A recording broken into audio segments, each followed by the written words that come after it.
of a de facto partition are growing in Gaza. There's Hamas on one side, Israel on the other, and it looks like Trump's plan is faltering.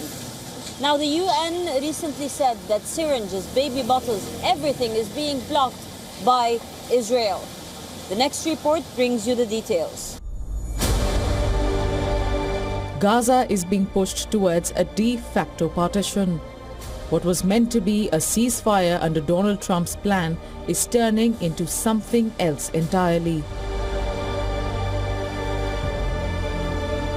A new border of yellow cement blocks, a new military line that Israel has fortified, and a political void that nobody is willing to fill. The next phase of peace plan is stalled and there is no timeline. No force ready to deploy, no agreement on who should govern Gaza, and until that changes, the territory may be split for years. Right now, Israel controls about 53% of Gaza. The farmland, Rafah, parts of Gaza City, sections of urban belt. The other half under Hamas is a patchwork of tents, debris, makeshift roads, and endless human struggle. About 2 million Palestinians live here, displaced inside their own land. A people surviving barely on rations, water trucks and flashlights. A population that is exhausted, malnourished and still waiting for the power to come back. In the Nusayrat refugee camp, a mother feeds her 3 children by flashlight. Her family has been without electricity for more than 2 years.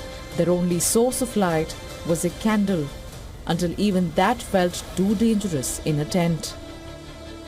Electricity used to flow from Israel and a small local power plant.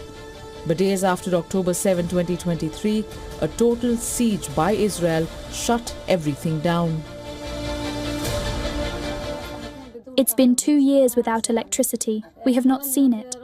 In Rafah, during our first displacement, we tried to light a candle, but we stopped for the sake of the children, fearing it could burn the tent. With Israel strangling all supply lines, the power station ran out of fuel and Gaza went dark.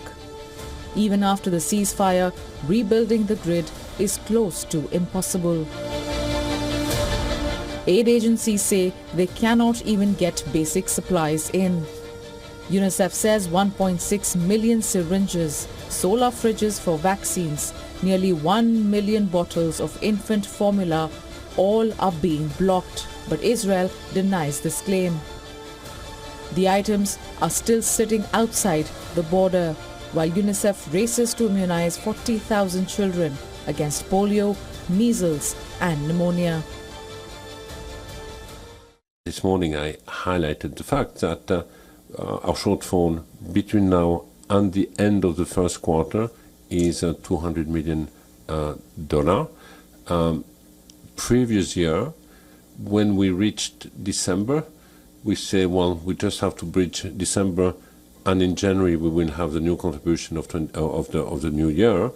But this contribution at the beginning of the year used to be the US contribution that we don't have. I have barely received any aid since February this year. I live in the Sabra neighborhood in Gaza City, where access to fresh water is extremely difficult.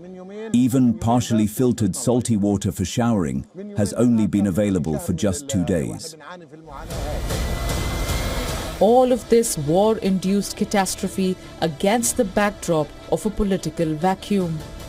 Hamas refuses to disarm. Israel refuses any role for the Palestinian Authority in Gaza's governance. Europe and the Arab world refuse to send troops without a clear mandate.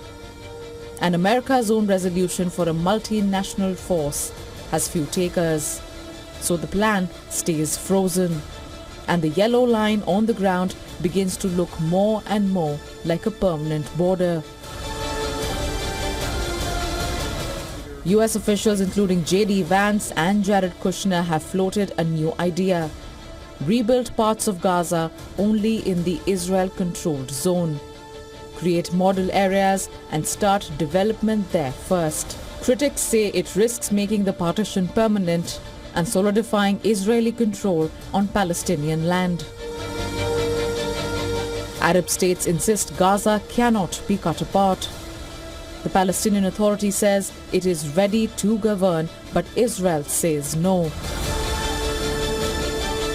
On the ground, the fear is simple and deep: that Palestinians on their own homeland will be forced by external stakeholders to choose which side of the line they live on.